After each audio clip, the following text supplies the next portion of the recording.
Warning: this program may contain explicit language that may be considered offensive or inappropriate to children and some adults. The following content is intended for mature audiences only.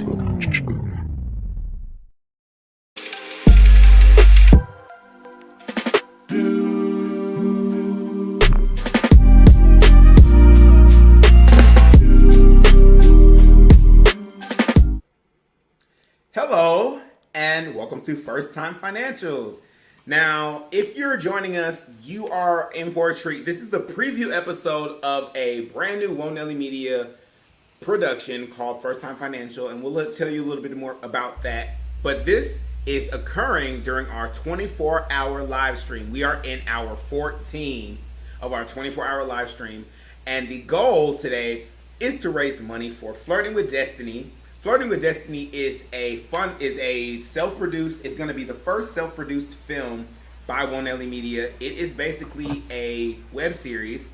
If you've seen us throughout the day, you've seen previews, behind the scenes with the cast and the creative team. You'll probably see it more today. So we're looking for funds, and we're also looking for support in the way of liking our videos today, sharing our videos today, sharing the GoFundMe link with others, spreading the word. Hopefully, we're hoping to raise $1,000 by the end of today, which would be a fifth of our long-term goal. So we're hoping to kick it off especially hard with that. Head over to gofundme.com/f/flirtingwdestiny and contribute or just share the link there. And I just want to introduce everybody. If you're a Woe Nelly Media, if you've been watching anything we've done, you've probably seen one of these three people or all three of them. They've all been panelists on Talk It Out. I think Timmy was a panelist on the second episode. Oh, you're muted. My bad.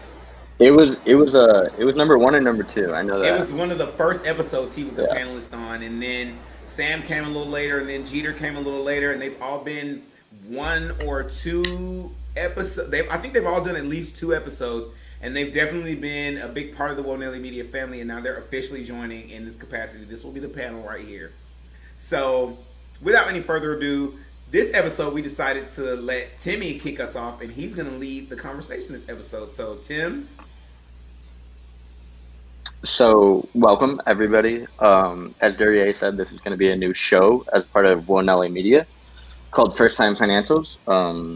Basically, the goal or the concept of this is based around creating financial stability for the first time, and sharing our story with basically gaining knowledge and experience on how to manage our finances, what we've learned, and then hopefully passing it on to other people and viewers.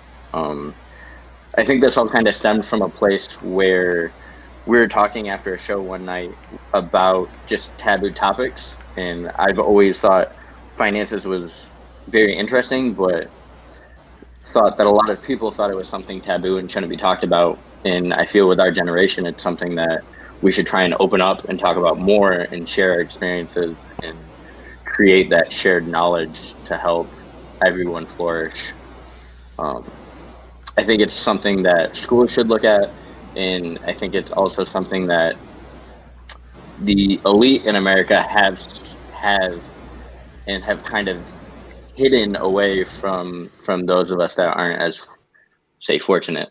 But with all of that said, the concept of this pilot show is going to be broken down into 2 segments. The first segment is going to be kind of us sharing our own stories and financial journeys, where we came from, our parents' view on money, different experiences we've had, good or bad, what we've learned from them, and then kind of where we're at now with our finances and what we hope to achieve. And then the second segment will be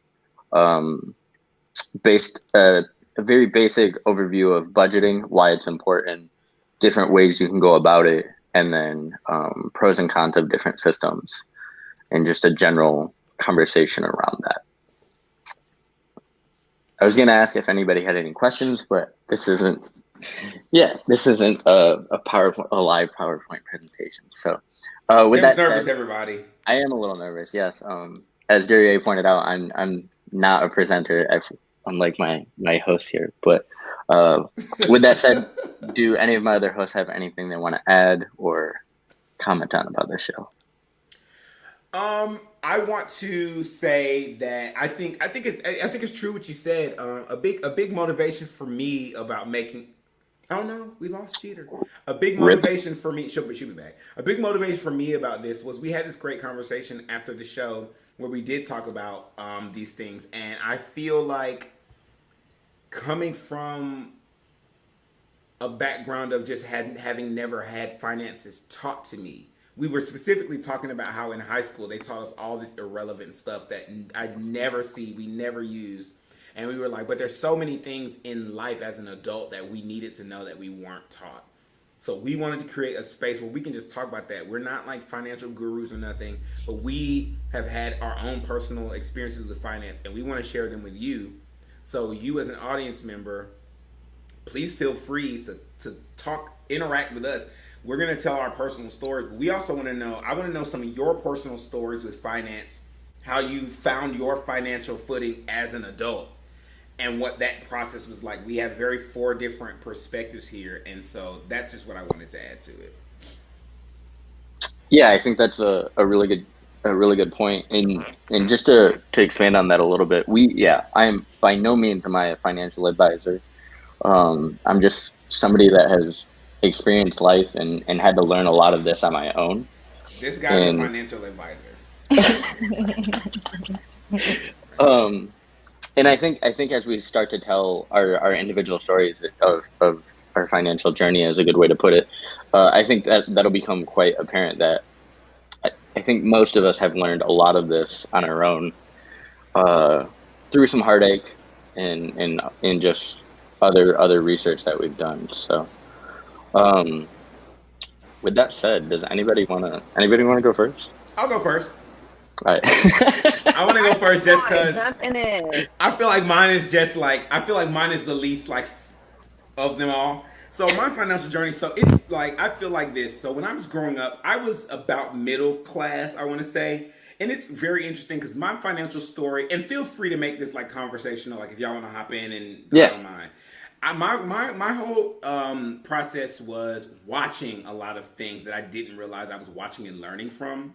Like, my mother was a single mother, and, without telling my parents' business too much, financially, she did a lot on her own. And so that meant she had to make certain sacrifices that I, as a kid, didn't realize were sacrifices. Like, my very first neighborhood I ever lived in was a trailer park. And the reason I lived in a trailer park because I lived in Atlanta, and my mother wanted us to go to better schools. Yeah. So in order to do that, we had to live in a certain area where there was like the whole neighborhood was Hispanic, and we were the only little black family because she could afford that, and we could go to those schools. So people would hear me talk, and they would know what area I lived in, and they would think I was living in some like nice ass house or something like that. They didn't know I was living in a freaking trailer, right? So, and that taught me very early about the idea about like necessities, wants versus necessities, right? Like, I was never raised around parents who splurged on on clothes, on things like that. They splurged on us. So from the outside looking in, it looked like, oh, those kids have anything they want. No, we have things because our parents want us to have a certain type of childhood, but they never not in a bad way, but they never let us forget that it came from efforts.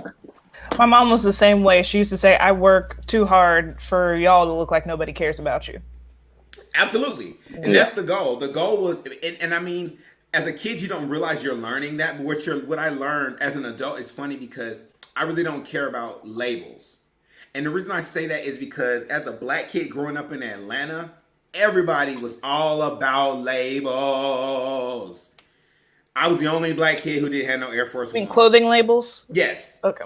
I was the only black kid who had no Air Force Ones. I got Joan every day at school. I feel even like- had Air Force Ones. Every day at school, I got red for filth. But now as an adult, I give two shits about clothes. Like, I'm not about to go broke wearing that because honestly, if I can't look sexy, if I can't go to Walmart or Target and look good, something's wrong with me. Not the clothes that I'm wearing. Like, I should be able to really put on anything and make my life happen. And if you really look at a lot of these billionaires out there, Bill Gates be wearing that same blue polo from goddamn, in every picture you see. He wear a blue button up and some khakis and loafers in every picture you see of him. So it made me realize that, you know, and then my mother, she only ever shopped at the thrift store for herself. She would go places for us and buy like school clothes, but for herself, she would go to like thrift store, bargain bins, Marshalls, stuff like that. She would paint her own nails. She would do her own hair. This idea of like, if I could splurge, I would, but I can't. So my money has to go. We didn't know where the money was going, but we did know it wasn't going towards those kind of things. Later on, we realized where the money was going. But as a kid, you just realized that other kids would have these things. And, you know, she made sacrifices in one place so we could have it in other places. So growing up, and then, you know, my dad, finding out later in life, he was more frugal than, you know, most people. And I didn't notice that as a kid. I noticed it more as an adult. But just watching them be smart about their money and where they spent it. Like, my dad had 4 children. And so his money spending had to be a little different than my mother's, but they both had to be cognizant of it. Now, if there was one thing I would have changed, and I think this is both because they were first generation in better situations too, I would have changed the conversation. I would have loved for them to talk to us about money, other than those phrases like you're talking about, Sam. Oh, not Sam, sorry, Jeter. Like those phrases like, oh, I pay too much for it, I work too much. Yeah, great. But what else is going behind that? Because taxes, budgeting, all that other stuff, never had conversations about that. I just knew, don't waste your money. Which, when a kid gets money, he's going to waste it. Yeah, exactly. He's going to waste it because he doesn't know what not wasting money looks like. That's a good point, yeah. As I grew up, when I first started working in high school, some random job, but then I got into theater and it was like, I don't have time to work. So the first time I was ever working financially, like steadily, was when I became a resident assistant. Actually, I was an office assistant and then a resident assistant but under the same umbrella, right? And then the way the money was, I wasn't paid. I was given a lump sum of money, and then I had like room and board paid for. They didn't pay, like the office assistant job paid in little checks, but I had that lump sum of money. You know, you get your student loan refund, and it's just like, you know what I'm saying? I didn't ever consider, hey, Dureyea, you're going to have to pay this back. hey, Dureyea, you have money. You could invest a little bit of it. It was just like, y'all want to go to Fridays? Let's go. You know? And so I never thought about anything about what to do with that money. So I was making a lot of money when I look back on it. I could have taken all that money. I didn't have to spend any of it. I wasn't paying rent. Food maybe, but I also had a student plan that fed me. It didn't feed me as much as I wanted to, but I could have spent a lot less of that money and done something with it. But I had never had that instilled in me about how to handle that kind of money, what to do when you had it, investments, savings, none of that. So then as I transition out of college, I decide, well, I want to really live I want to know what it's like to pay bills. Let me tell this story. So I was like, before I get out of college. You wanted to know what it was like to pay bills. Before I got out of college. Yes, please sign me up for those. Those sound great. Yes, because it's like this. I had lived as an RA for so long, and I decided to quit because lady wanted to suspend me, put me on suspension for some rumors that weren't true. And I was like, I've been working for you for this long. If I'm telling you these rumors aren't true and you're not going to believe me, I don't want to work for you. So I was just like, I don't work anymore. And anyway, I'm going to go get an apartment off campus. So I got an apartment with my 2 best friends, right? But then I never realized that you can't rehearse and have a job. You can't do that. So once again, I, was paying my bills for a little bit of time, had my little Red Robin's junk, slinging burgers. Then I was like, oh, but there's a show, senior project. Oh, my money. And I have these bills to pay. Hey, Ma, how you doing? Are you good? Okay. What you want, boy? Calling me 4-5 times in a week. Well, why is it always like that? When you Like moms, yeah, just moms in general. They always know. they know. They know. I'm like, I always call you. Yeah, It's but you our want something secret right now. power. It's our secret power. We From know. the minute they pick up the phone, my mom knows by the way I say hello to her. What's going on? What's wrong? Or whatever. I could just be like, "Hey, The mom, only what's person wrong?" in this world did that it? knows you better than yourself is your phone. That's Tell it. the truth. So when I call her, I was basically like, well, I'm doing these shows, X, Y, Z, and the third, blah, blah, blah, blah, blah. Can you pay my rent? And she did. Those few months. She definitely paid my rent. Not the whole time, but she helped me pay my rent, and so I was like, it wasn't a failure, but it was a wake-up call for me to realize, like, that's not no simple thing to do. Because if I had budgeted my money better, I could have probably paid my own rent. I had a boyfriend. He drove. He helped me get where I need to get, even though it wasn't his responsibility. But I could have figured it out. But I had that crutch, and I became dependent on that crutch, right? So, and also because it wasn't like I just wasn't working. I was not working in order to do what I was in college for, right? But then when I transitioned into adulthood, I had built horrible habits. Horrible habits. So I actually would suggest anyone ever, if you're in college, use that as a chance to do what I did, but do it more successfully, and don't wait for the last year of your college experience. Because then after college was over, I was, really living with my mom because I had to, because I hadn't set any sort of success up for myself. Now, once I started working, being an actor, now me and Jeter are going to have two completely different stories about this. I was working, and then I bought a car. I decided to get a loan. Dumbest decision I ever did. Because every single cent I made went straight to my car note and my insurance. Or fixing the car. Luckily, I just, not luckily, and apparently I just don't know how to drive. Because if there's something that's not in the road, I'm going to hit it. Oh, no. As long as it's on the sidewalk, I'm going to hit it. If it's on the sidewalk or on a corner, or I'm gonna hit it. If it's not moving, I'm gonna hit it. So Yeah, I don't want to know my history. I got some bad history too. You too, Listen. Sam? Oh, no. What's worse about it, Sam, was every time I got into an accident, guess what happened to my insurance? So there was a point in my life where after the military, where I was literally working only to pay. I was literally only had a car so that I could get to work, but was only going to work to pay for the car. Oof. Student loans call me, nigga, like, hello, do you see us? Because we see you. And I'm like, oh, no, I got to pay for this car. And it literally was like, I was driving 45 minutes to work, working overtime still, getting my paycheck, bop, bop, bop, bop. Hey, student loans, I was really hoping to eat this week. Okay, so then after all that, I decided to go into the military because I was like, military, it's going to give me a nice little paycheck. Have my, my benefits. I actually heard somebody say something like the government depends on people to be poor so that they will go into the military because of all the benefits and there's a crap ton of benefits. Honestly, there's some truth to that, I think, but I think there's some truth to it too. One of the biggest ones for me is that VA loan. As a real estate agent, like that is huge. There's a lot of dope And the education bill too. Yeah. Mm-hmm.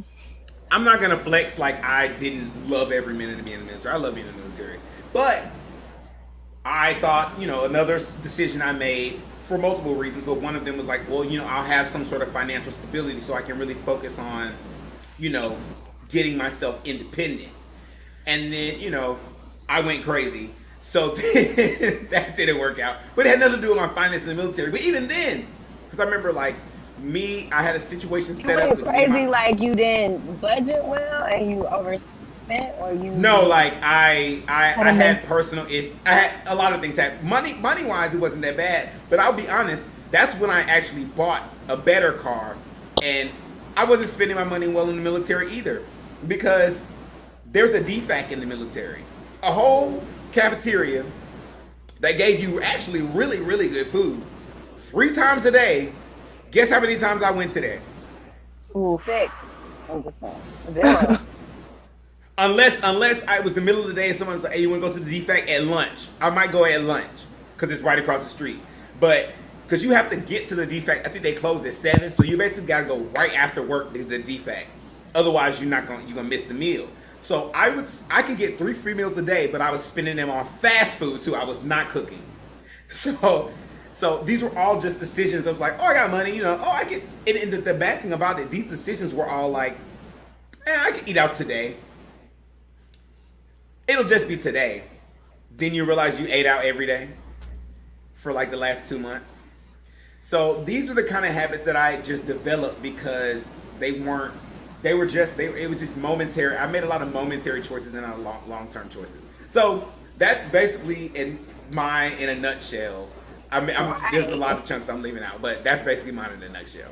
But you talk about you were gonna go first because it wasn't that much. Listen, I didn't think it was that much. My point is this: I'm bad with spending because I spend small amounts frequently. Yeah. Mm-hmm. And that doesn't. And that's what'll trick you.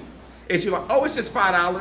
It's just $7. It's just, and then next thing you know, you're like, where did all my money go? Yeah, like they used to say nickel and dime it away is $5 and $10 away. Mm-hmm. I know. I have a thing with the dollar store. I'm not gonna lie. I like to spend on my house or things that I need, things that I think I need for, not frivolous things, but it'll go pretty fast, just be like, oh, I can get this candle holder at TJ Maxx, but I didn't really need it, stuff like that. I guess I'll go next. I wrote something because I was a little nervous. I have a prepared statement. Maybe I can go off script, but okay. Y'all, my name is Kristen Jeter. I grew up in Smyrna, Georgia, but my family is from East Point, and then my mom moved us to Smyrna to try to help us be a little better. But the first house that we lived in Smyrna, we ended up getting East Point. I'm just playing. I said, what's wrong with East Point? I'm just playing. I already know. Don't worry about it. Yeah, I know. But so I grew up with my mom as a single parent, and I had an older brother and sister, lower middle class, and we grew up renting our whole childhood, and we ended up having to move around a lot. It wasn't like Smyrna was still a little bit rough for us too. So I think we moved around 10 times during my childhood. But I'd say now I oscillate between lower middle class and starving artist for real. But the financial lesson that I always carry with me is living within your means. And I learned that during the time Dureyea when my family had to live in a trailer park. I was about 10 years old and we stayed there for 2 years, and I was super embarrassed, and luckily the bus made it to where me and this other kid got picked up first and then also dropped off last. Otherwise we would have been roasted alive at the stake, tarred and feathered, all of it. But that was, I think, the richest that I ever was as a kid, because my allowance was $20 a week, and I did learn to budget a little bit because that meant I had enough to get into Sparkles skating rink every Friday and rent skates, and also be able to get a bag of barbecue Fritos every day from the corner store.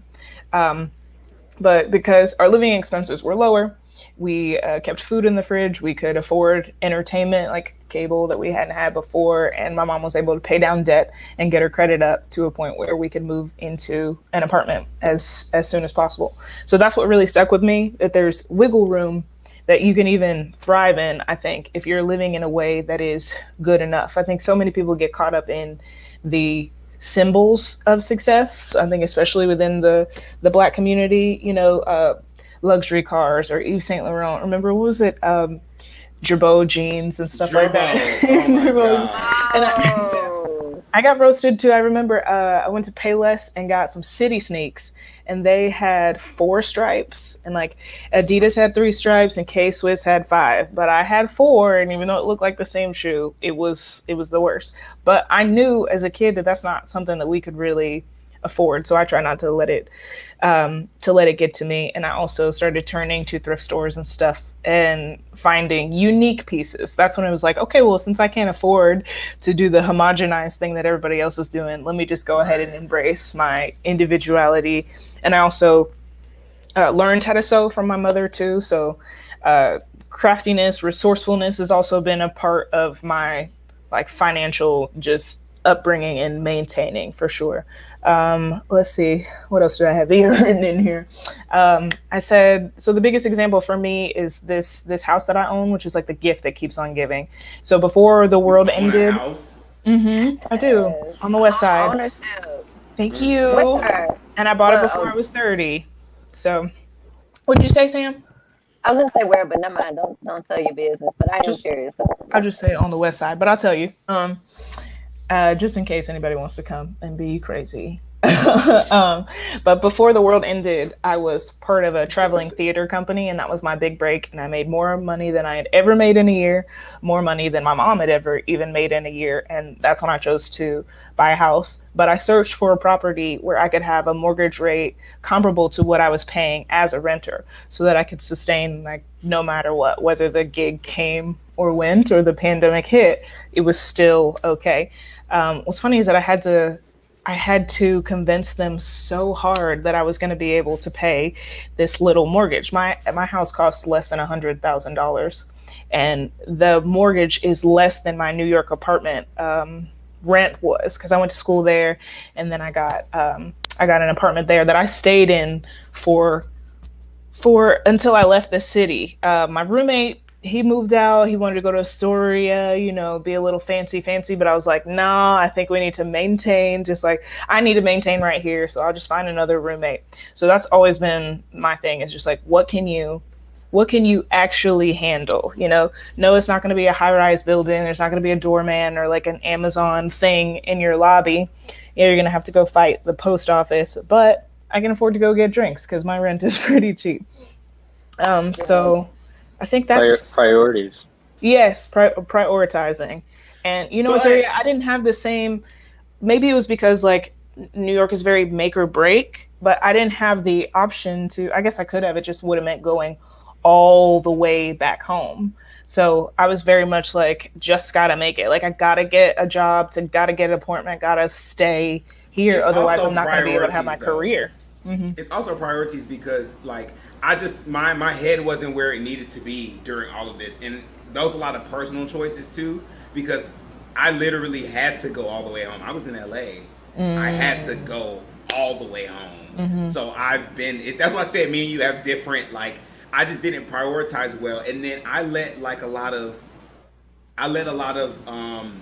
things deter me financially, like the financial stuff. Instead of realizing, okay, you're working to pay this car, get a cheaper car, find a way to not to pay a car note, just pay the insurance. Those kind of thoughts didn't occur to me then; they occur to me now.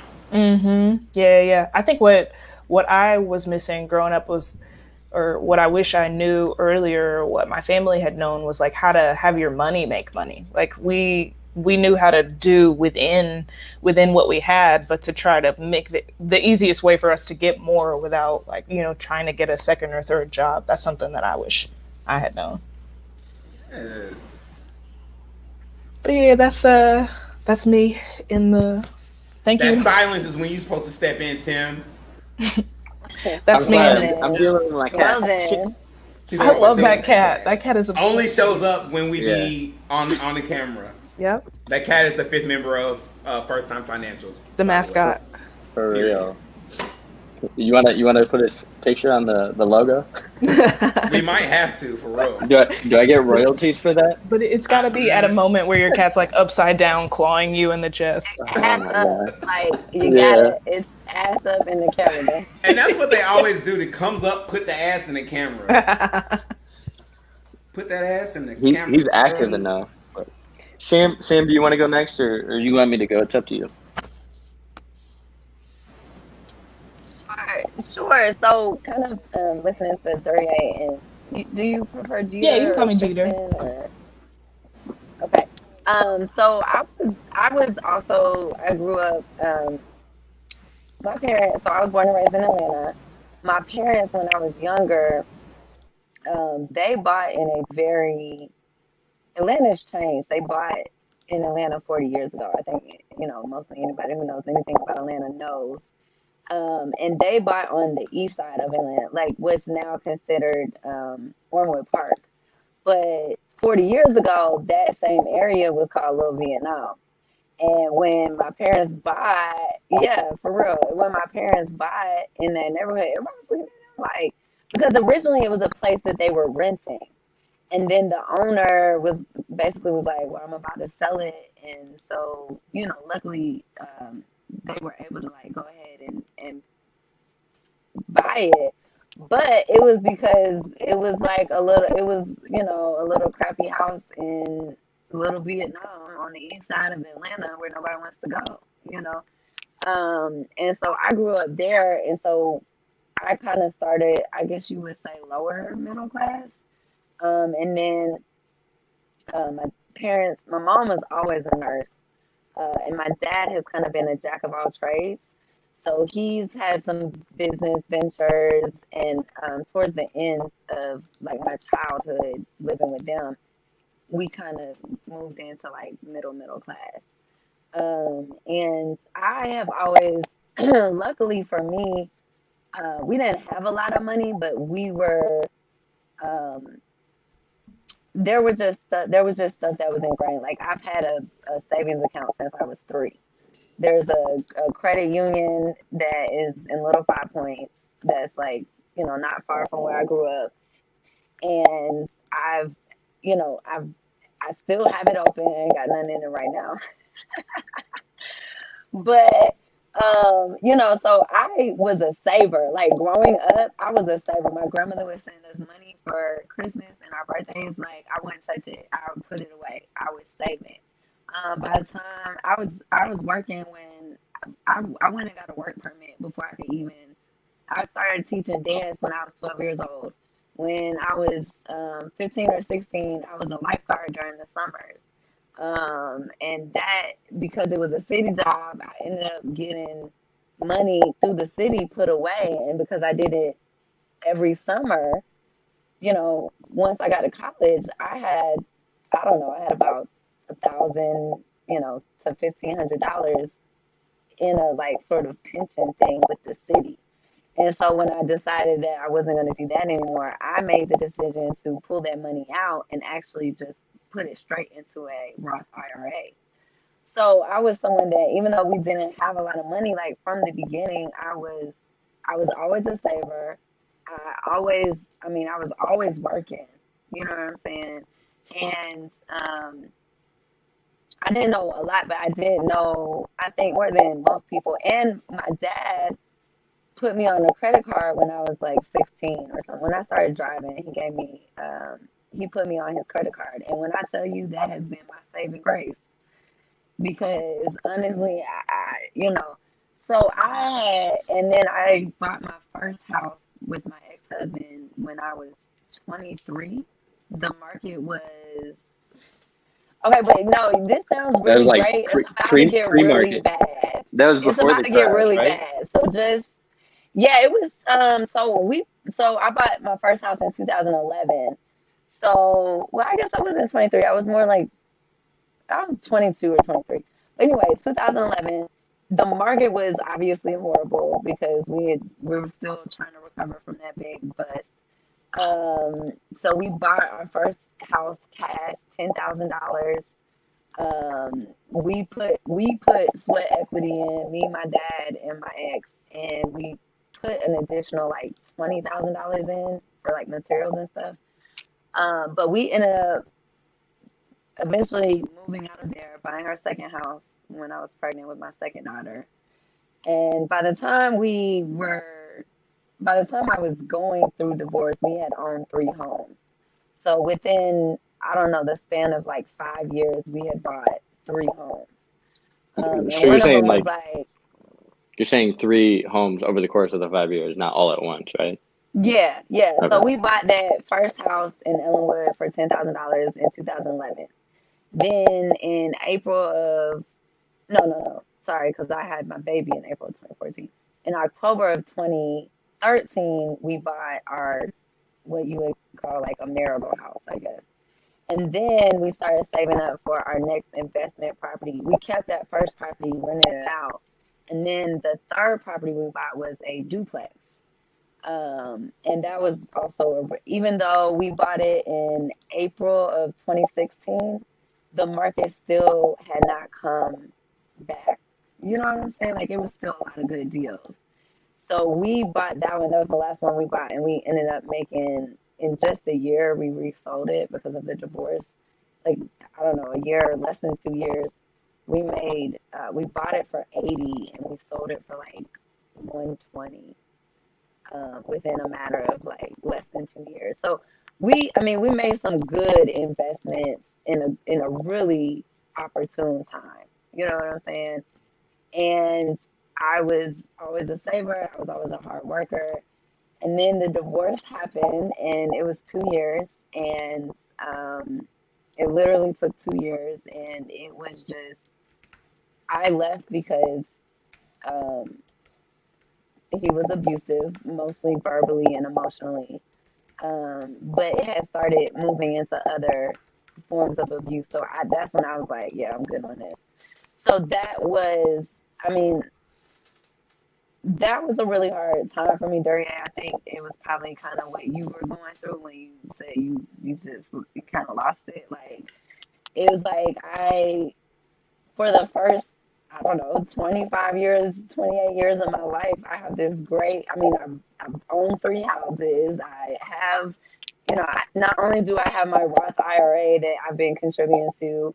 When I became a teacher, I had a teacher fund that, a retirement account, I can't think of the word, through them. So by the time I was going through divorce, we owned 3 properties. We had very little debt on them. We were making really good money on them. The divorce was so contemptuous. It was just we made a lot of bad financial decisions in the divorce. And my credit got shot. We sold everything, and I blew the money. I did not invest it well. For someone who has, I mean, for my track record up until that point, we made some good investments. We bought well and we sold well. Um, but I was going through it. I can say now I was being abused. I didn't know it at the time. I didn't know that I chose my husband because my dad is abusive. You know what I'm saying? So I'm finding out, like, I'm doing a lot of like life stuff. You know what I'm saying? Like, I was like, there was a lot of big revelations, and there was like fighting about the kids, and he was very manipulative, and there were some situations around the girls where he would really use my kids to hurt me, for months and months. So I made some bad financial decisions. I should have invested. I should have done better. I should have definitely not did what I did. But I did. And right now I'm going through I a want to period stop you of because I just want to say that the only thing you got to do is get you and your girls out of a bad situation, and like toxicity rears its ugly head all over the place, and it's not about how we fall down, it's about how we get up. So I absolutely understand that, but I don't want you to be hard on yourself. I know I just met you, but you got it. oh, thank you. You're so sweet. um and yeah, that's true. I have given myself some grace. But I guess it's hard because it's like if you look at the first years of my life, I made so many great financial decisions, and then it was like I just chucked it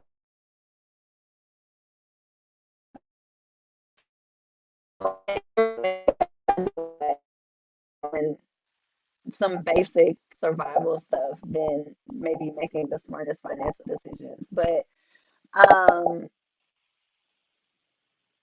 now I'm in a period of rebuilding.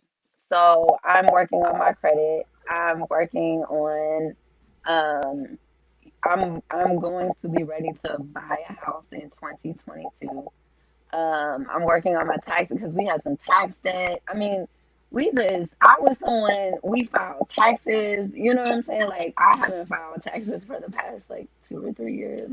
I do Like want to, that, you know what I'm saying? I That's do want to like, I'm comment. getting it together now.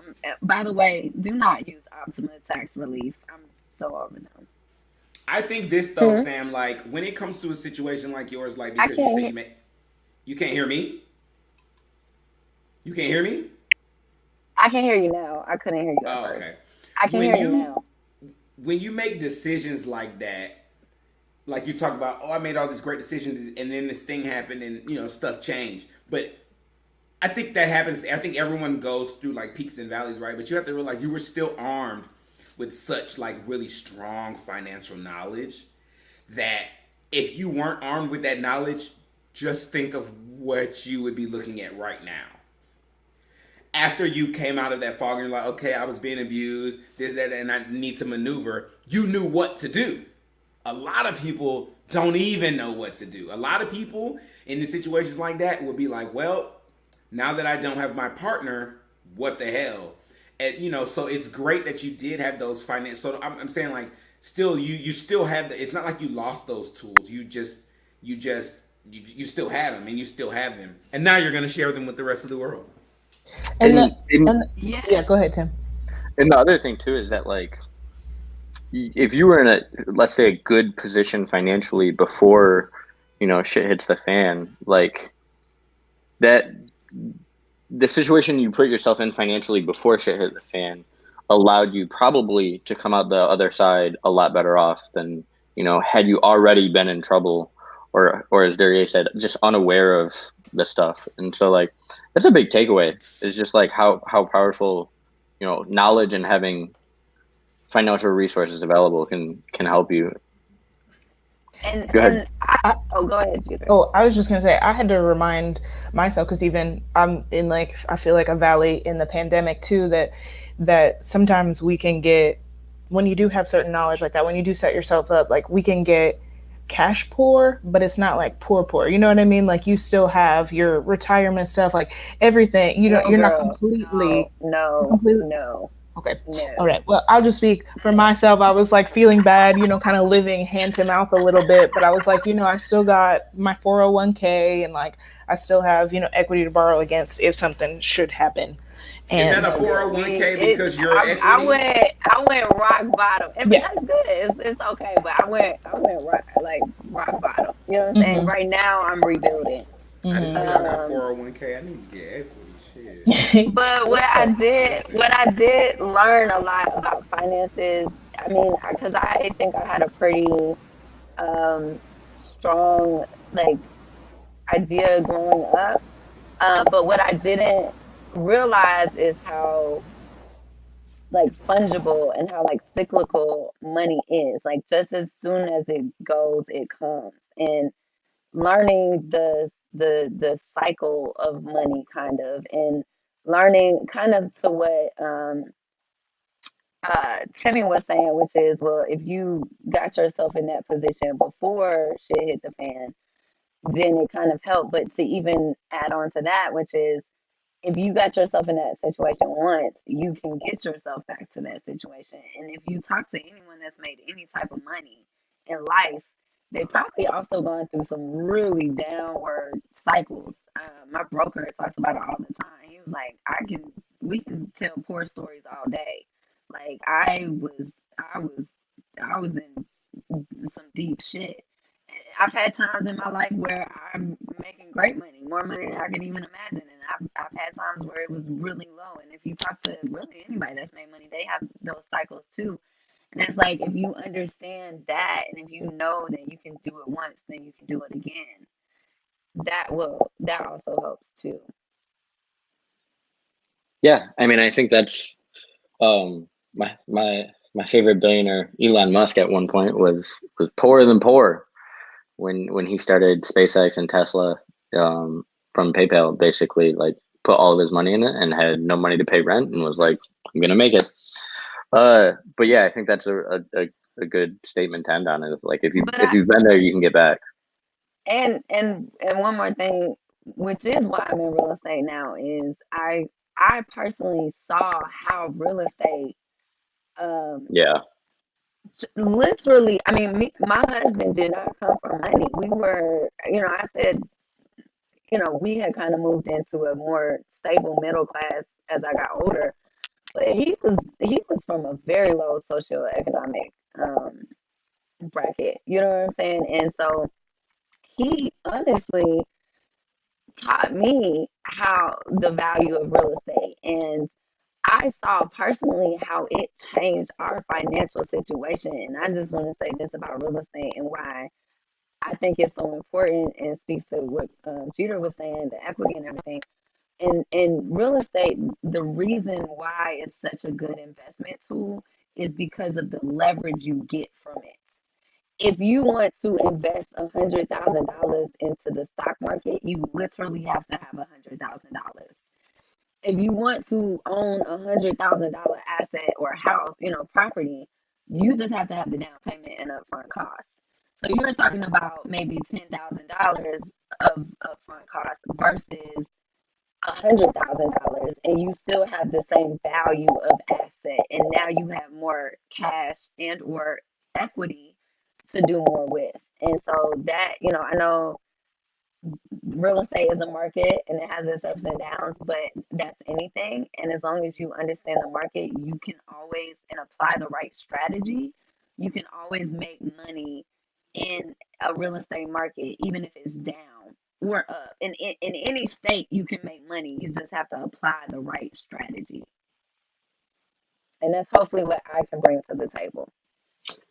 Yeah, I think I'll be real interested in doing like a housing an episode on like housing in rental properties and that kind of stuff. And I think obviously you'll be a great asset to that. I think you have a lot. Question. Love to take a look at the market. So are we gonna split? Are we gonna actually just do this first hour, or are we gonna take a 10-minute break right now before the second hour?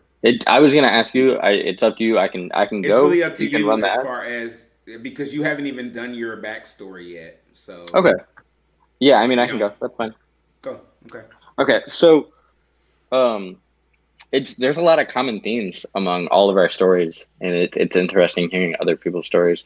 When I was growing up, I had this weird experience where I got to experience very, very, very poor parts, and also experience, at the time probably upper middle class, upper middle class. My parents got divorced when I was 2. And my dad, he was a journeyman, and his wife was she was in finances, and they both made really good money. And so Your parents sound like me and my ex. My daughter, we got divorced when she was 2, and he was an electrician. Journeyman. He is an electrician journeyman. Anyway, sorry, keep going. And then on the flip side, my mom, she was in human resources when I was like real young, and then had some health issues and just some life issues, I guess would be a good way to put it. And through that, lost her job at human resources and worked in a factory for a little bit, had some more health issues, and then basically just rode, job to job and tried to provide the best she could. But there were like a few years, and I think I've mentioned this before, like my mom had 2 kids, me and my older brother, and there were a few years where she made like $15,000 with 2 kids. And I look back at that and I'm like, I don't know how that's possible. And granted, it was, 10 plus years ago, but still that seems mind boggling to me. And so I had this weird dynamic where I'd live 1 week with parents that, had money and had plenty of it. And then another week where I had no money, basically, parents. And so I got a good aspect of, how money worked and how to do things when you don't have any money. And the biggest thing I can take away from that is my mom, besides not having money, was really, really bad with money. And so I learned a lot of things by seeing her do things that were really bad and realizing like, hey, don't ever do that. Like payday advances and robbing Peter to pay Paul, that kind of stuff. And just, my mom had really bad credit too. Like at one point her credit was so low, she couldn't get a bank account. And so like, I got to see all of this in my childhood, and whether I was aware of it or not, learned, hey, don't do these things because nothing good comes from them. And on the same aspect, my dad and my stepmom, I learned a lot of what not to do from them too. They had a lot of money, and they were very much fans of keeping up with the neighbors. And so anytime a neighbor got a new truck, my dad got a new truck, and they probably had more debt than they could handle, or at least if, an emergency occurred, they wouldn't have been able to handle it, and just a lot of different stuff like that. And so I learned, like, hey, just because you have money doesn't mean you can go wild with it, or, you still have to have some sense of responsibility and management. And so that's kind of where I came from. But my story with money actually started when I was like a teenager. My dad made me work for everything. And so, like, I played basketball a lot, and every year I wanted a new pair of shoes for basketball season, and he would make me work. You pay for your sports? He would make me work to buy my equipment. So he would like, one thing, we had gravel rocks all around our house, and so he'd make me pick the weeds out of the rocks, and then he'd pay me for it, and I could go buy my own stuff. So he paid for it. It's just he made me work to get it, basically. And looking back at it, I realized what that did now, but at the time I didn't understand it. And so I learned the value of money through basically earning my own money to pay for my own stuff. Right. And then it got to the point where I wanted a dirt bike. And so my dad was like, well, if you want a dirt bike, I'll sign the loan, but you have to pay for it. You have to figure out a way to pay for it. And so I got somebody to pay me every week to mow their lawn. And that it started with one lawn, and then eventually it became 3 lawns, then eventually it became 5 lawns. And I was like 12 or 13 at the time, and I had a monopoly of lawn care in my neighborhood. I think I had like 20 people at one point in time. I was mowing their lawn weekly or every other week, and was just, I was making poor dad right now. Yeah, and I was making enough money at like Rich Dad Poor Mom. That's yeah, story. basically. That's your that's gonna be the title of your memoirs, right? Yeah. That would be really funny. But I was making enough money as a teenager to like buy a dirt bike, and I paid for it myself. Of course my dad had the loan, but like I paid for it myself and paid it off, and then eventually sold it and had a good chunk of money going into high school and stuff. And on the flip side, like my mom, you could not waste food in my mom's house. She would, leftovers would sit in the fridge for days, and if you didn't eat them, like you weren't eating. And it was plain and simple. Like you ate everything on your plate, you didn't waste food. Like, and I learned how to like get by with very, very little. And it taught me a lot about just like making a little bit of money go a long way. And so the combination of having money from my dad and then knowing how to make that money go a long ways from my mom really helped me as a teenager. When I was 18, I joined the Army, and I love the Army, but I absolutely hate what the Army does financially to people. You get paid the 1st and the 15th of every single month. You know exactly how much money you have, and as a result, you spend way more money than you need to. You just spend frivolously because for the next 2 years, the next 3 years, the next however many years, like you're getting paid no matter what. Like, and so the only time I was worried about not getting paid was when they closed the government. The government shut down. Yeah, that's the only time. And it wasn't, and that was like, okay, I won't get paid today. Today, right? I get paid next week. Like, right. And so when I signed up for the Army, I got a $14,000 signing bonus. I have no idea where that went. I have no idea where it went. Could be $14,000. Yeah, clueless to where that went. And then I deployed in 2011. I came back from a deployment, and I had $8,500 saved up, and I bought my first car, and then made subsequent automobile decisions that were not so great, and that $8,500 in equity dwindled away. And so through my time in the Army, I realized like I made a lot of mistakes. And looking back at it, like if you are in the Army and you're not taking care of your financials, you are doing yourself a huge disservice, because it is so easy to to just stack money while you're in the military. They make it Bro, so easy like to you. it took me literally being homeless on the street thinking about like, man, I could be a millionaire right now if I just ate at the freaking DFAC and put that money in the corner over there. But nah, I thought I was a motherfucking G. Who wants beer? I don't even want to drink this. I don't even want. Yeah. Who wants? Who? What's up, y'all? Y'all, what y'all trying to do? Like that's the mentality when you get an army paycheck. And it's not just me. Like it literally, that is part of the culture. It's like, oh, it's the 1st to 15. What are we doing? Because we're doing something. So yeah, it sounds like that new money flex, because I got that when I was on tour too. At first, when I came, I was like, no, I'm going to be fine. Like I can just go to my room. Like I have my friends from before. I don't need to spend $30 every meal, this and that. There's a hotel continental breakfast. I can get that and save the oranges from earlier. And then cut to a few months. That's exactly what it is.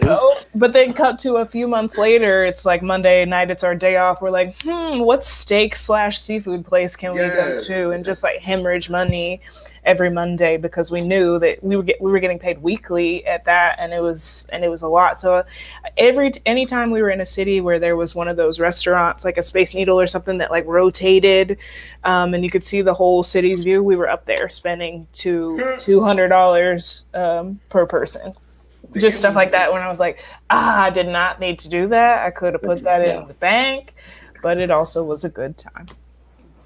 So, and that kind of leads into the next story of my like financial journey. Is so as I moved up, I ended up going to Germany. So I got married and I moved to Germany, and I was getting paid.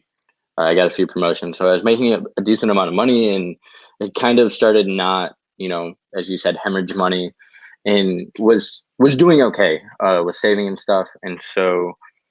Unfortunately, ended up getting a divorce and stuff, and still came out the other side of the divorce okay financially. And I decided at that point in time, I was like, hey, I have 2 years left in Germany. I could save a lot of money and go home and be really set financially, but I decided to like basically experience a bunch of stuff, and that costed a lot of money. And so, but that was a decision that I actively made, and so. I think that's an important choice that some people can make, is like, hey, if you have a lot of money and you want to experience things, don't think that you can't just because you won't be saving at the same time. But so yeah, then I experienced all of Europe, and that was amazing. Came back home, met my new wife, and we are very much on the same page, and we budget monthly, and we're on top of our finances. And I think I look at my bank account every day, every other day. And not so much that I care about how much money is in there, just to make sure I'm tracking what I'm spending. Swiping a debit card can add up real quick, basically. And so I like to make sure I'm very aware of like how much money I'm spending when I'm swiping the card and stuff like that. And so our goal is like, we bought a house the end of last year, and we're just kind of paying off debt and trying to make home improvements here and there for what we can and stuff. But yeah. Real quick question: are you paying off mortgage debt? No, just other debt, student loan debt. We recently acquired an automobile loan, and while I don't think they're necessities, we both absolutely love the vehicle, and so we think it's worth it, and we're in a situation where we can afford it. And so my wife's also in the military, and so she has unbelievable job security, and so through coronavirus we were okay, and I'm extremely grateful for her in that. But yeah, that's kind of my story. Oh, and at one point, okay, so this is the big turning point. I was taking a drive to Arizona to change my state license or something, and I was trying to stay awake, and I was trying to find a podcast, and I stumbled upon the Dave Ramsey podcast. And I don't want to say he's kind of has a cult, but he has a very particular way of managing finances, and it works if you follow it. I missed it. You broke up. Dave Ramsey. Okay. He sound like he got a cold. I don't even know what it is, but he sounds Colt. like CULT. know. Oh, What okay. I thought What you did you said think I cold. just said? I thought you said cold. No. But Yeah, that sounds like some. Yeah, that sounds like it, don't it? It sounds he's like helped. his nose is snotty all the time. Yeah. I I mean, follow. he's helped millions of people get out of debt and stuff. And so I stumbled upon his podcast, and that really sparked my interest in, becoming more financially secure and how the financial interworkings of society connect. And then again, when we were searching for a house, I had another moment where we were looking at buying a duplex, and living in one side and renting out the other side. And I learned about this tax break you get when you buy a house. You can depreciate the value of your house. Well, you can depreciate the value of your rental property against the income that you make from your rental property. And so you make money, but you don't have to pay taxes on it because you can depreciate the value of your house against it, basically. And it blew my mind that was a possibility. And I was like, okay, there's so much that I don't know that I need to go know. And since then, I've learned like so much more about how the tax system works, things you can do with taxes if you file and don't take the standard deduction, stuff like that. And it's been a really, really interesting journey to just like learn stuff that like most people don't even know, and the people that do know aren't going to teach you. I'm to kind of piggyback on that. I'm learning about like business credit and all that kind of stuff and how to build it without using your own credit and Yep. and like how to finance cars or properties through your business. And so I mean I'm definitely not an expert at all when it comes to that because I'm still learning very much so. But that's why I'm kind of so excited to be on this because it's kind of like I'm learning and sharing and yeah. In your experience, it's something that you've had to teach yourself, correct? Yeah. And And if anybody that is, anyone's interested, I'm in this great Facebook group that teaches you how to do that. So if you want to like DM me or in the comments, like I'll invite you guys if anyone watching wants to be invited, or even you guys on the panel. Just let me know and I'll invite you to the group because it's useful. It's not. Sometimes I feel like I get in these groups and they're like, "Oh, go build your business credit." And it's like, okay, that sounds great, but like, what do I do? And these groups right. are like, you need to apply for this card with this company, and you need to get this. I mean, it's very specific. Like if you're someone that maybe you apply to these certain lines of credit to help your business credit, or they'll say, okay, well now you did this, now you go do this. You know what I'm saying? Or Right. you applied here, but you weren't accepted, so now go apply to this very specific one. Like it's very concrete steps. It's not like, oh, go build your business credit. And Like, what does that mean? that's something that I've noticed, is generally all the free advice is very, very generic. Unless you find like groups like what you're talking about, or like what we're gonna try and hopefully build here, everything else is like, pay me X amount of dollars and I'll give you all of my secrets. And it's usually just people presenting more bullshit for money. And I think somebody said it in the comments earlier that like it's almost like we're not supposed to know how to manage our money, or like that's the intention behind it. A lot of it is that they intentionally don't teach us. And so I think that's what draws me to it so much, and why I love talking about it, is because I think it's something that everybody, no matter where they are in life, can take advantage of. Like everybody can do better with their money. Literally everybody. The And it knowledge can, is a necessity, when it comes to that. and it's, like if we teach one person how to budget, that could literally change their life. And so I think it's something that like needs to be talked about, and that's where my passion for the topic comes from. But Dureyea, do you want to run your ad now, or do you just want to keep going, or how do you want to do this? He's muted. We're gonna run it at the end. It's 10 minutes. So Okay, at the very end. I mean, we're gonna run it twice, but some people just don't know how to be succinct with their conversations when they're hosting shows. Mister, I'm gonna go first because mine isn't that long, but I'm gonna take the first 25 minutes of the hour. I'm 25 minutes. We've been streaming for an hour and 5 minutes, right? The first 5 minutes was an introduction. He took 32 minutes. Lies. I looked at the Lies. chat log. I got a chat Okay, log. so So you gotta keep them on track. You gotta get us on track. Nice. You can't be letting Dureyea run the show. Okay. I'm just saying, Hey. Tim, you gotta run a tight ship. You know what I'm saying, Timmy? All right, But I don't feel like we don't have to do the thing. No. If you want to run it twice, that's fine. So Dureyea is about to run an ad. I wanted, but we are about to run it. we don't running need a to tight run ship. it twice. We don't want to make it. No, run it twice. Run it twice. Yeah. Okay, fine. I have to pee. Okay, cool. So we're gonna take a short 10-minute break. And during this 10-minute break, I want you all to. I need some more water. So I guess that works out. We're gonna take a short 10-minute break. On the other side of this, we're gonna discuss what, Timmy? We're going to talk about, budgeting, the basics of budgeting, why it's important, different methods that you can use, and then kind of our thoughts that revolve around all of those different topics.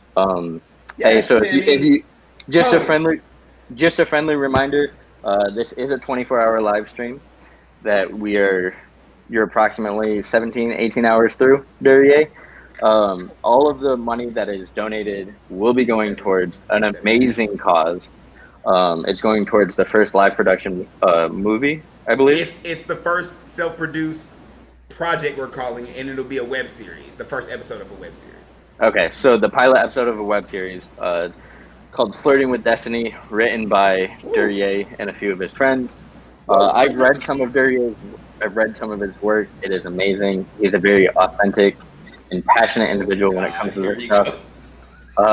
If you can donate, please, it will be greatly appreciated. Dureyea is somebody that is very, very appreciative of his friends and or those that help him. So the link to donate is it's www.gofundme.com /f/flirting destiny, flirting with destiny. There's a link connected to Woe Nelly Media Facebook. I've shared it on mine at Timothy DeHaas on Facebook. Flexing. If you can donate. Why he nervous? With that being said, we're You better not talk about me and my moderating skills. Hey, I will never again. With that being said, we're gonna go to an ad. Thank you for joining us, and we'll be back shortly. Timmy, get us together, boo.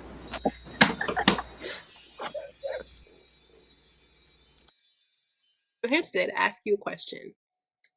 Are you tired of the same old shows and by the same old people? Oh, wait. You are? Okay, great. Then this is definitely for you.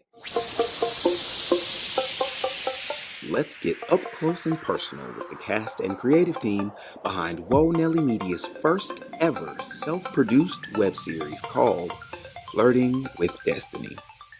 So, Woe Nelly Media, Woe Nelly Media, yes, it's going to be doing a new series, Flirting with Destiny. That's not going to be the theme song. Flirting with Destiny. No. Flirting with Destiny. Yeah. And no, that's not the theme song either. But what is going to be the theme is magic and tons of it. Flirting with Destiny is a show about friendship, about the trials and tribulations of dating and trying to make it in this crazy world while still holding on to your close friends. It's literally stories about my friends and I, which is hilarious. It is where sci-fi meets situationships. Destiny, who's the protagonist, she pretty much is the person in her family's life that everybody depends on to be straight away, but she's young, so of course she doesn't have everything figured out. She's trying to understand her place in this world, and she's trying to figure out how to be happy despite everybody's attempts to tell her otherwise. My character is Destiny. She really is this confident woman who just keeps getting thrown these different hurdles, and she's hilarious in the way that she thinks and handles these situations. As much as she tries to juggle everything, things spiral out of control. Be it her brother who's imprisoned, an ex who screwed her over, or even her roommate who's trying to leave her in the dust. Essentially, she goes to her aunt, Portia, and she talks to her about all these things going on in life, and Portia gives her a gift. And this gift changes Destiny's life. The magic in relationships meet. Now, we know there's magic in relationships, but that's a whole nother story. Destiny will be living her day-to-day life as magic invades her space and decides to take over her, pretty much normal world. There are also her two best friends, Quanisha and Michelle. They are respectively, her anchor. I play Quan, or Quanisha. She is like the ride or die friend. She's the one who always has your back, the one who's not afraid to jump in there and, start a fight for her friend. Quanisha is more, aloof and drifty, kind of a dreamer. I'm just gonna record. Okay, Quanisha. Sorry. Michelle is much more like, the boss of the group. So my character's literally me. I feel like I'm the type A person. Like, Destiny! Sorry. Silence your phones. Let's keep it quiet on set, please. But I'm also taking a moment to be loyal with my friends and making sure that whatever it takes to keep them happy, it gets done. So I took a lot of my inspiration from the actual ladies and made them a little larger than life. Dureyea, our creator, he's kind of just created our characters based on ourselves, which is cool, but they're slightly different, and just the way that we approach life is different. We are all real life friends, so I really think that chemistry is going to come across in the show. These three friends and their lives, dating in the city while also struggling to find themselves as adults, pave their own paths in their career. I gave it a magical twist, which, you have to watch to find out about. When I sat down and wrote the script, it was just an exercise for me at first. And then as it continued, as I went further along in the process, I got really inspired by it. I started seeing other episodes into the future. I started seeing all this potential in this thing that was just going to be one script. And then after a while, I'm sitting on this script and I said, we can do this. We can make this script. We can film this. I have this friend who has equipment. I know this friend who's directed things. I know these friends who are actors. And it just, after a while, it just started to make sense. I think it's really different. I really love the script. I've already read the script for the first episode. I'm not giving away anything. It was lighthearted and it was relatable. Normally a web series is going to be about, 5-10 minutes. But this is a full half-hour pilot and it's being shot, and that's a really big deal. It was hilarious. I really could see myself in the story, aside from being just an actor in it. Funny. It's legitimately funny. I enjoyed it. I think it's just a really good feel-good comedy that still has some drama elements in it as well. When I first wrote the script, it was terrifying. I don't usually write pieces like this. I usually write big epic sagas with a lot of fighting and action scenes. This is something that's more young, hip, funny, dialogue heavy with a magical twist. We don't really see this kind of content centered around POC writers, characters, and it's really dope to be a part of this process and to be creating this work that I want to see and that hopefully other people will want to see as well. It's honestly a really fun chance for us to get together. So not only are we hanging out, but we're working together too. So that's quite a blessing. What I'm most excited about, honestly, I'm really excited to see the work of the team that we've assembled. I'm sorry, I didn't tell y'all what part I'm playing any of this. Okay, my bad, y'all. I'm sorry. I will be directing. That's right, she's directing. Okay. I'm just kidding. Currently in grad school for TV writing, and this is a fun opportunity to kind of take what I've learned and transfer it over to somebody else's inspirational work. I am the DP on the project, the director of photography, and I'm excited to get this out to you guys. It'll just be interesting to see how all of our talents mesh and how we work together. And I think in a very, very positive way, we'll challenge each other in a way that'll make us bring out the best in each other. I'm really excited to be a part of Woe Nelly Media's very first self-produced project. I'm so excited to be on board. I think it's such a big step for a production company, especially a newer one. to produce your own project? I'm all about, creating your own content, and if it can be based loosely on things that actually happen to you, awesome. That's where these stories come from. I think we'll all learn a lot while working with each other, and I think it'll be an absolute blast. And there was fear, that voice in your head that's like, oh no, it's too big of a project, and it won't be good enough, and all that other stuff. And then after a while, you realize that voice is never gonna go away. Never gonna go away. It's only gonna get louder if you feed into it, The only way to push past that is to literally just push past it. Everybody had to take a first step. Some of the people who inspire me are Quentin Tarantino, Spike Lee, Tyler Perry. They put a lot of value in their own beliefs, and they put their own efforts behind it. And of course, there are people that came to support them, their friends and family. I couldn't do any of this without my friends and family. And that's what Flirting with Destiny did for me in writing that and realizing this is a thing I want to do. And this is just the first in many projects that we've discussed. So if you're a sci-fi fan, this show will definitely be up your alley. But we need just a little bit of help from you guys.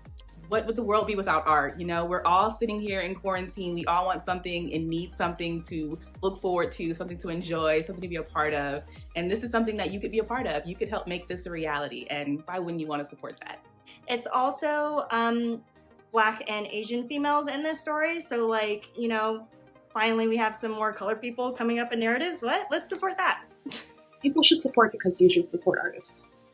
It's far too frequent that people have ideas and they want to do something productive with them, but they're told that because you're not a big deal, you're not worth it. And I'm a big believer that mindset should change. I think that we all should pay it forward, especially people that came from the arts. We should be supporting each other. It has so much heart, and a lot of the people in the process have been working so hard, and I think a lot of people will be able to relate to the message of the first episode and the series to come. So I hope that you support us, that you'll help us raise this money so that we can pay for things like camera equipment, sound equipment, paying extras, paying actors, editing, special effects. There's a little special effects in there, The money will go towards things like that. And of course, all the unforeseeable things that will happen between now and us actually filming. We're looking for donations. We're looking for support. We're looking for love. Any little bit helps. Any little bit helps, and any little bit is appreciated because your hard-earned money, we're not taking that lightly. We need your support, whether that's financially, whether that's sharing the news of the project to get it out to people. It means a lot for you to give at all, because you don't have to. And eventually, we will be presenting to you Woe Nelly Media's very first self-produced project, a web series called Flirting with Destiny.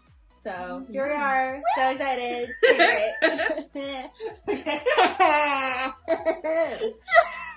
I feel like I've told y'all everything I want y'all to know. Give me some money. Who's playing?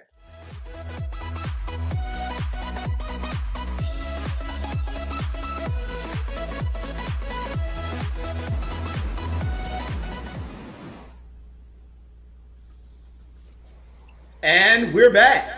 Hey. And before we left for break, I realized I got shaded on the low.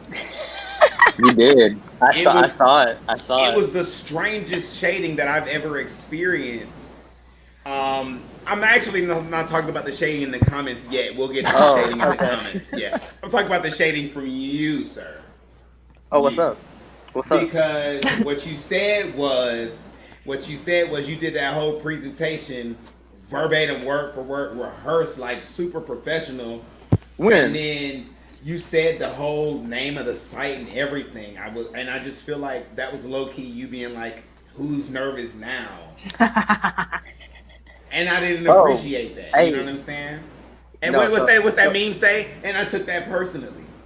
Hey, so I'm the real. As I was talking about that, I didn't know what the website was, but the banner at the bottom of the screen was scrolling. We can tell that part. And so I just straight read it from there. That's why. But the rest of it too, you had the whole like, this is why we're doing this, and this is this, and you knew the whole thing about Flirting with Destiny. He was giving us cue cards. He really was giving us. He was giving us Donald Trump with the prompter. You know what I'm saying? Because him with the prompter is a different Donald Trump. You were giving us that dude. You weren't giving us dude without the Hey, look, he had to show you. I've given my fair share of he had it under control.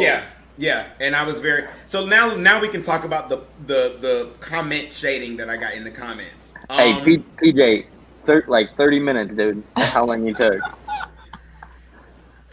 It's okay. I'm sorry. There's so much to unpack right in here. I walked away for a bit. Rude. PJ. Rude. Just let's get to the first period. Rude out the gate. I walked away for a bit. Well, damn. And then, did Dureyea ever stop telling his story? Now, in that it is, then let's just did Dureyea. So you walked away because of Dureyea. Shade number 2. Yes. Did Dureyea ever stop? Shade number 3. And then to tag it on after Timmy said what he said, bad. On my birthday too. It's cool. On my birthday. I'm glad you changed clothes. Thank you.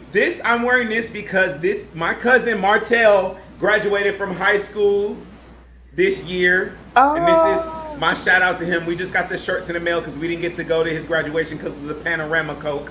So shout out to Martell and all my family in AUG. Congratulations, young man. I'm so proud of you. Keep doing big things. Because I didn't graduate this year. This is, It was Martell. Okay. Yeah.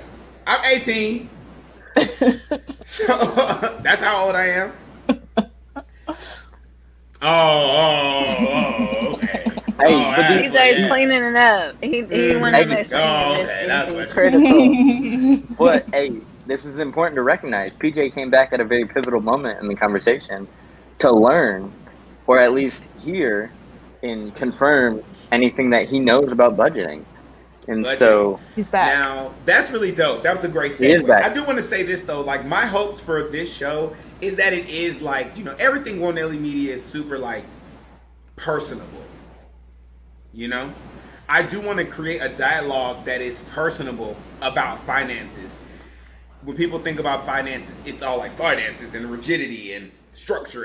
And the truth of it is we have to make this kind of conversation easy conversation, normalized conversation, because that's the problem that a lot of us encountered, was that these aren't normal conversations. These aren't just something we can just talk about. So unless you have money. So I really hope that that's what this experience can be for everyone. No, I wholeheartedly agree. I think that the vibe that Woe Nelly presents in terms of the interaction it has with the viewers and then amongst the host is a pretty good starting point for this in terms of presenting information. Where do we begin? So for budgeting, I'm gonna This is gonna be a shorter one because we only got 24 minutes. I got you. So I think it's important to talk about why budgeting is important and then dive into different ways that you can go about budgeting. So an analogy that I heard one time is budgeting or not budgeting. Sorry, not budgeting is like driving a car without a gas gauge. You know how much gas you have, and that would be the equivalency of knowing how much money you make. And you know roughly the miles per gallon that your car gets, and that would be the equivalency of how much money you're spending. But if you don't have a gas gauge to know how much gas you have at any given point in time, you're going to get yourself into bad situations, and you won't be able to accurately make choices when you need to if you don't have all the information available to you. So when I look at a budgeting, I think of it in terms of a system that allows you to track your income and all of your expenses. And when I say all of your expenses, I mean all of your expenses. What do you guys, when you guys think of a budgeting, what do you guys think of? Exactly that. Income versus expenses. Just some sort of system. What I've learned being a teacher is everyone has different systems, and what works for one person won't work for, necessarily the next. But as long as it is some sort of consistent system that can track what's coming in and what's going out. Yeah, I think that's the big thing, like what's coming in, what's going out. And then something I like to do with my budget is I have sections where I put all of my recurring bills, all of my loans, what the interest rate is on those loans, basically an entire picture of my financial.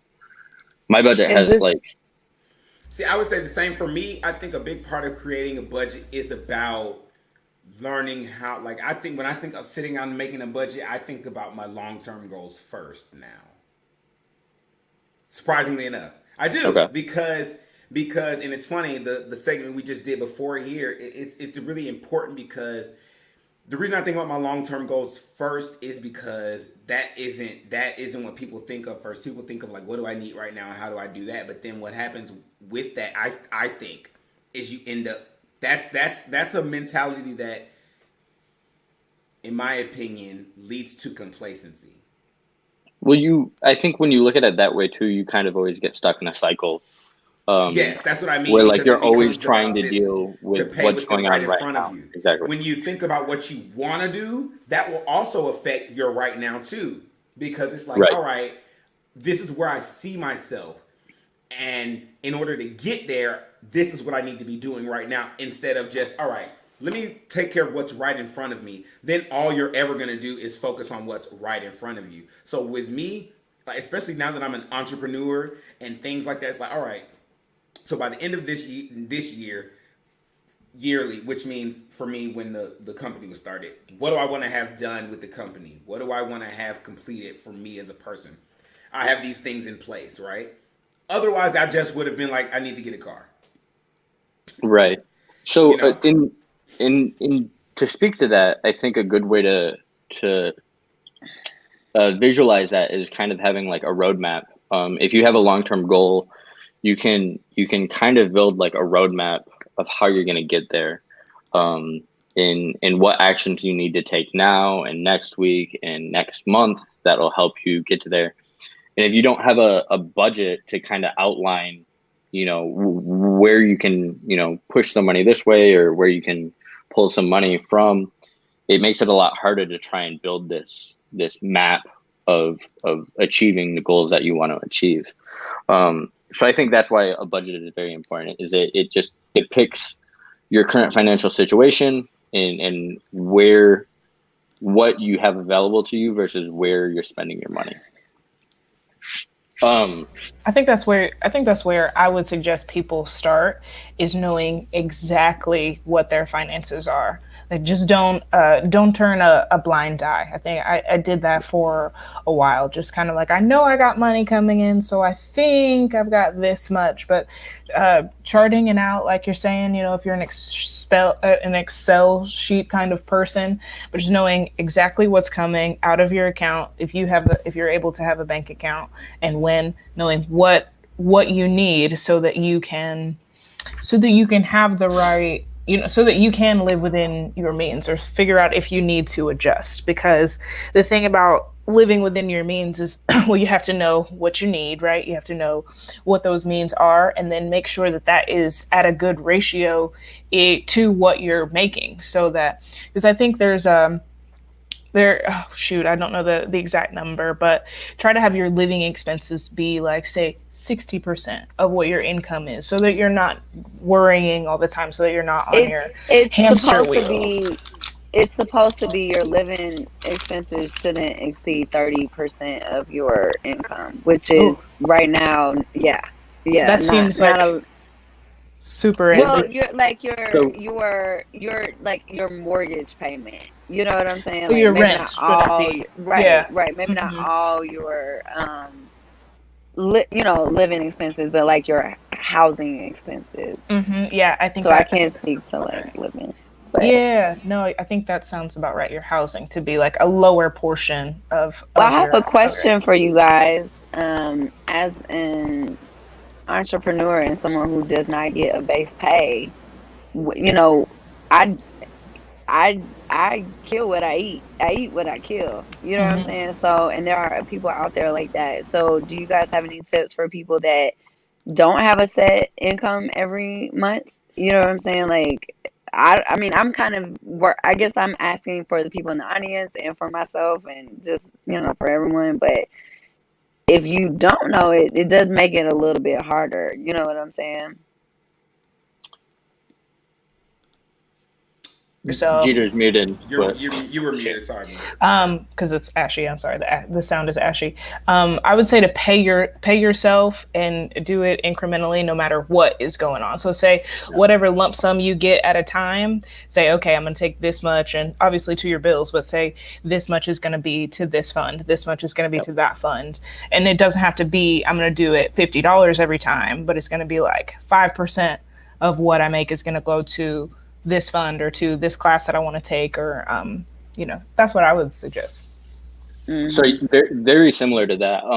I don't have any experience with it personally, but one of my really good friends was a fitness coach, and so her monthly income varied depending on how many clients she had and stuff like that. And basically what she would do is all of that money was business money essentially. So she would keep all of that in the business account, and then she would pay herself a monthly paycheck or a weekly paycheck, like she was an employee of the business. And so regardless of how much money she made during the month, her paycheck was always less than the total amount that she was making.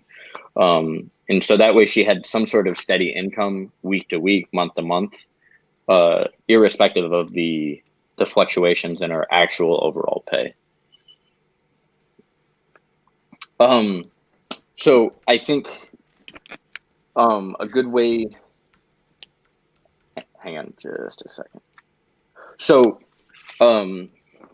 tracking what you're spending and knowing exactly how much money you have going out is very, very important. And there's a few different ways that you can do that. There's a few different ways you can budget. And there's a few that I want to talk about. And some of the first ones are going to be older, kind of archaic styles, and then we're kind of finish up with some newer ones like apps and using technology and stuff like Jeter said, Excel sheets, stuff like that. So the first way that I learned to budget was on paper. And granted, I didn't have a lot of money as a kid, but I tracked all of my money that I had coming in from my lawn care business on like a notebook. And then when I paid for gas and when I paid my dad for gas, I would track that, and I tracked all of it basically. And the reason that I learned that was my stepmom, she tracked all of the family expenses on a notepad, and every Saturday she would sit down and go through the bank account and transfer the expenses out of the bank account, that whatever they spent, onto this notepad. And basically that's how she balance the budget basically. That's a super old style. It takes a lot of time. If that's kind of what you're into, it might be something worth checking out. I don't know that I'd recommend it. Some people are tactile. I keep a planner still because I just like to write. I'm not my budget, but my planner is still, physical. I like to make that list of what all the expenses were, just one time. I wouldn't do it every week, but say like go through my bank statements and see what the automatic debits were to see how much money I needed to keep in my bank account at a time. And I do have that listed somewhere on paper. The recurring payments. Yeah, and knowing those recurring payments, or at least having them visibly accessible as like a reminder is a really good option. I also set. I ran downstairs. I want to share this. Oh, sorry. Oh, I was just gonna say. I also. Go ahead, Jeter. I also set reminders in my calendar for those automatic debits, so that I just know when things are coming out, so that they're not, so that they don't trip me up. Because sometimes it's hard to read if you checking your bank account every day online is a good thing to do, but sometimes between what's processing and what's not, you can still kind of get off. But being able to see on your calendar to see month to month which bills are coming out when is helpful too, aside from the list of what's coming out and what you have to pay out yourself manually too. And for those tactile people, I just thought about this. I found this at the dollar store. It's a home finance and bill organizer, and I love it. I mean, literally $1, and you can I'll show you a month I haven't gotten to yet. Y'all don't even know all my business, but Hey. so so basically, I like it because it has pockets. Because sometimes you are doing bills online or whatever, but sometimes some people are still getting like paper bills, or you might get your W-2 and it's or whatever. Like you want to hold on to some like financial stuff. I like it because it has the pocket, and then it literally just goes down and it asks you, okay, when is it due? What is it for? And how much is it? And so I mean, I think it's basic. It's super basic. You know what I'm saying? Like this is your power, your rent, your AT&T, whatever, right? So it's super basic. But if people are tactile and they want like a simple method, you can get this at the dollar store. Side note, while we're watching the 6 people who, Timmy's gone. He was scared away by my deciding to speak once again. Whoever's watching, I would really like you all to do a favor. So we're going to make this a podcast that's probably going to be like bi-weekly or monthly, where we're going to talk about these things. Let us know what kind of topics you want us to tackle. If it is budget planning, like, do you want us to go down a full, like, planning a budget, whatever it is, planning a budget, buying your first car, filling out your taxes for the first time. What are the kind of things that you all think would be great things for us to talk about? What are the kind of things that you all would like to hear about on a podcast like this? We would really appreciate your input, and just let us know. In the comments, let us know what kind of topics you would like to see in the future on First Time Financials. All right. Well, since Timmy's gone, it's my show again. I don't know where he went. Hey, Jose. I want to respond to this. So PJ says, sorry, I waited until you were done talking because I wouldn't cover up your face. Jeter mentioned home ownership earlier, and I want to say that owning a home is a solid way to build long-term wealth and stability. Whenever I speak with folks who aren't financially ready to buy a home, I always encourage them to clean up their money, get responsible, and slowly move toward buying that first home. And I recommended basing the mortgage amount on what will allow them to live comfortably, not to become house poor. That will allow them to start building equity in their property. House poor. And that's kind of what I touched on, which is why I said real estate, you get that leverage. House poor is when you have a nice, you own your house, but the mortgage payment is so much that you can't do anything but live in your house. You ain't got no furniture. You can't go out to eat. You can't. All you can do is like you when you was paying for your car. You were car poor. You got to use me as an example. Well, you use that's we're past that point in the lecture at this point. You use that as my bad. I ain't throwing no shade. I love you, boo. We know you've moved up. You're not filming from your car right now. It's okay. Because that's what it is. Like, it's okay. You in a different place. Boo. Make it happen if you got to make it happen, though. You know what I'm saying? Right.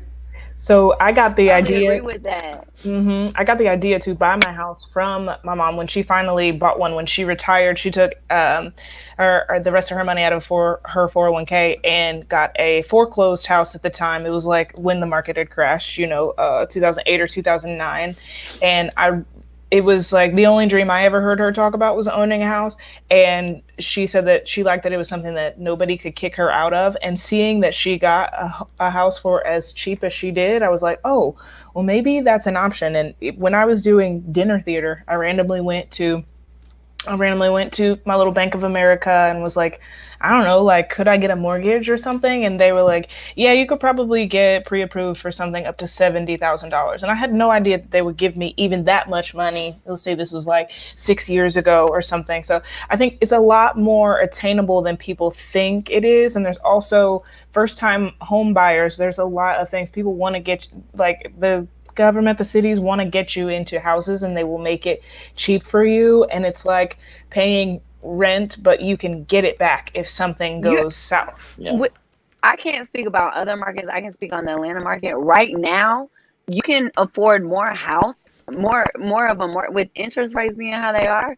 You can afford a bigger, nicer, more upgraded house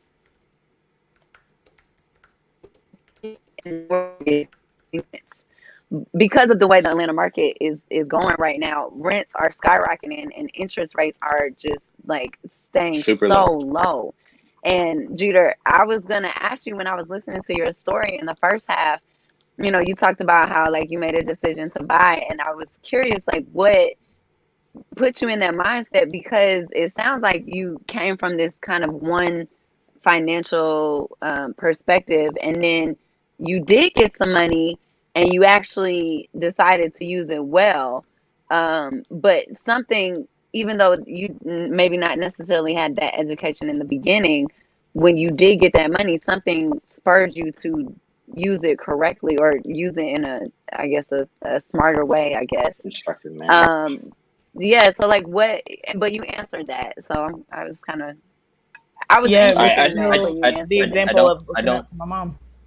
I don't want to shut down the housing talk. I think housing is going to be a really good episode and really interesting, especially the time we're living in. I kind of want to pull back and get back on budget. I'm sorry, my computer died randomly. But when you get back on budget, we have like 4 minutes. I'm tracking. That's why I want to hurry up and finish. I'm taking charge. Let me look. So I'm gonna blow through some other budgeting options really quickly.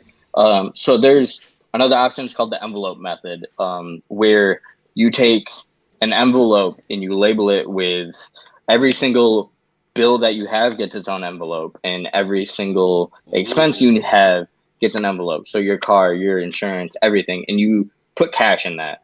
And your entire budget is nothing but cash. And so, for example, if you know that you have $2,000 worth of expenses for a month, you pull out $2,000 in cash, you put it in the envelopes, and then like that's it. You don't touch your bank account. Everything you spend is in cash. This is a really good way. That. Yeah, I so like this that is a really idea. This is a really good way if you're not used to budgeting. It is very forceful. It allows you to stay really disciplined and stick to a plan that you have. There's also psychology behind it. It is a lot harder to spend physical money than it is to swipe a card. There's more on that. If you just look up like cash envelope budget system, you will find a plethora of resources on that.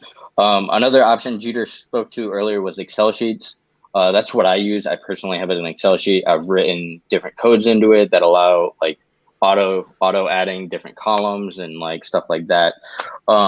If you basically just get in there and start labeling stuff and filling in stuff, you can make your own budget. I think what we're going to do is probably on our first episode, I'm going to make a copy of mine, and then Dureyea will probably share it on a link or something. I have a good copy too of a Excel one. I love the like at first before this stream, he was just like, I'm a little nervous, y'all. Not anymore, damn it.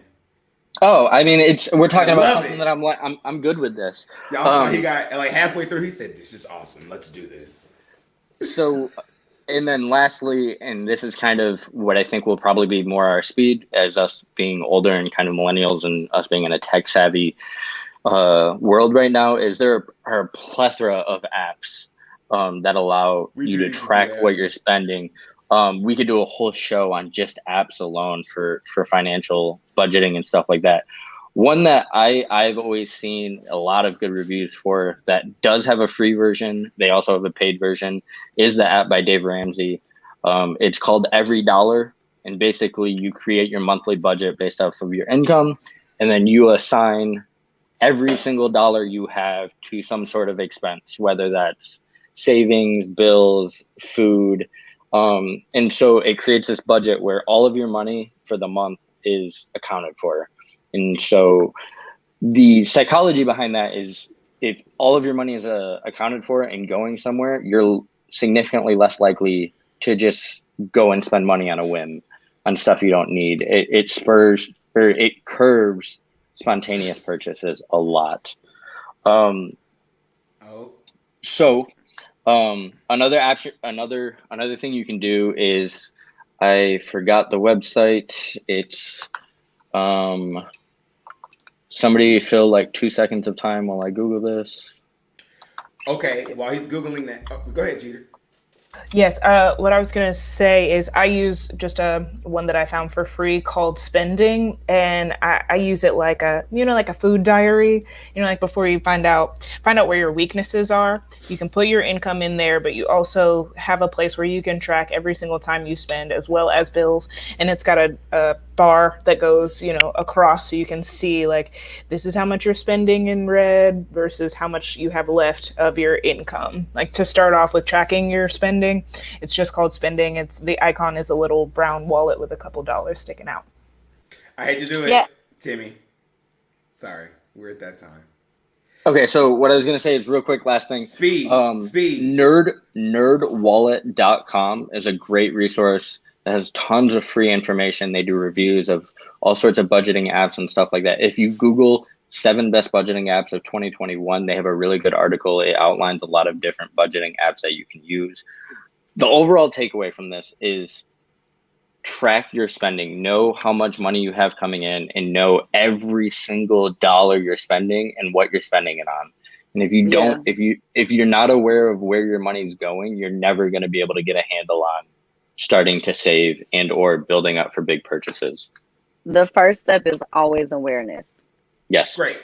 So normally we won't rush, but because we have like 5 other programs we have to keep on schedule. So thanks to Timmy D, Sam, and Kristen Jeter, who you can find on First Time Financials, which will be coming to you soon. We're going to be doing this more often, have a lot of different topics. But next hour, we're going to see a makeup tutorial. So this is part of our 24-hour live stream. If you would like to donate to Flirting with Destiny, which is going to be the first self-produced project produced by Woe Nelly Media, which is the first episode of a web series, please go to gofundme.com/f/flirtingwdestiny. Donate there. Share the link.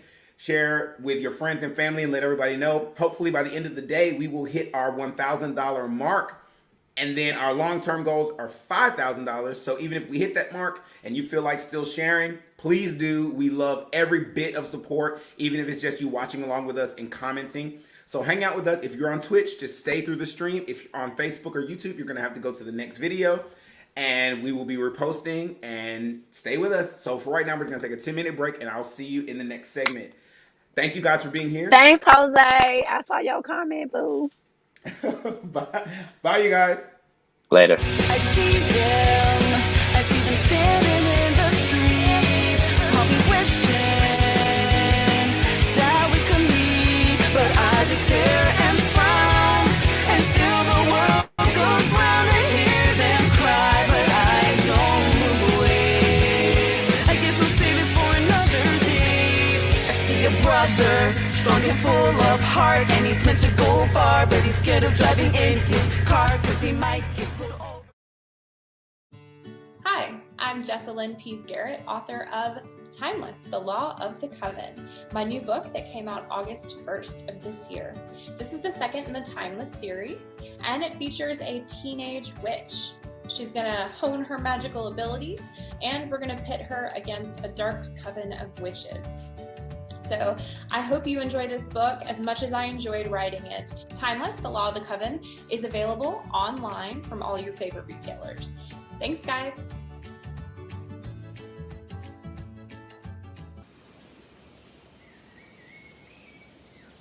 Hello! I am Glorp. Yes! I am Glorp. I have a riddle for you. Do you want to hear it? I'm going to tell you the riddle now. On Tuesday at 8 p.m. We D&D is Tuesday at 8 p.m. Pacific. On Twitch at the Art Hard Studios channel. I am Glorp. Glorp has said all. I am Glorp. We are counting down the days to closing out the beautiful Frasier. And one of the things that I really love about our projects, because we named them, we built character, they're almost like your little baby, and you're ready to present it to the world. And one of the things where you look at the little details, and then we start to nitpick, and then before you know it, a few weeks turns into a few months, and before you know it, your project is prolonged more than you thought, just for the little details. But one of the things you have to do is just breathe, relax, and trust the process. Know that you're exactly where you're supposed to be, and you're doing exactly what you're supposed to do. And as long as you stay in committed action each day, you will ultimately get to completion. These things and more, we help investors get their start in real estate investing. So contact us, visit us at it'sjessicamyers.com to learn how you can get your start today.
I'm excited to be in a show with them finally. Oh wow, it has been a while. For Color Girls was the last show we were all. That was the first show 10 years ago. Yes. Oh no, don't delete that out.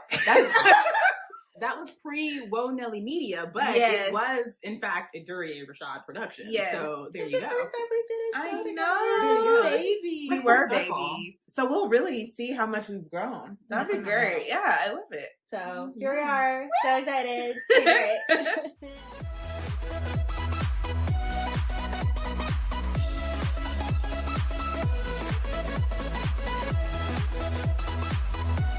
Hey everybody, my name's Chris. I'm Dureyea. I'm Ricky Z. Justin. And Julian. Have you heard about Anchor.fm? It's the easiest way to make a podcast. First off, it's free. Oh, I love free, especially when we're talking creation tools that allow you to record and edit right from your phone and computer. And Anchor will actually distribute your podcast for you. So as soon as you're finished recording, you can be heard on Spotify, Apple Podcasts, and many other platforms. And you can make money off of your podcast with no minimum listenership. It's basically a one-stop shop for everything you need. So head on over to anchor.fm and download the mobile app now. And make sure you come back and geek out with us.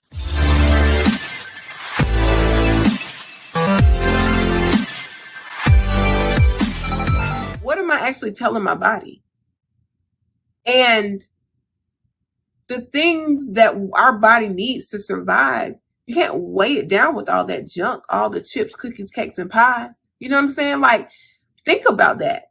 And I know for me, that's my struggle. My weakness is sweets. Because I'm going to be honest with you. I had already planned when I got this video to make a run to Del Taco real quick and get one of them sweet cheesecake bites. Let me tell y'all something. Them things will make you slap your mama. They're so good. Lord have mercy. Is that drool? That done got me drooling.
Hi, this is Cody from Cody Paul Media.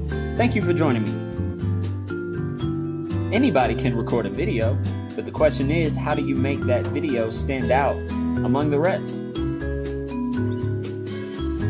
A quick animated video like this one can change things around for your company, so go to codypaulmedia.com and get those needs met today. See you later.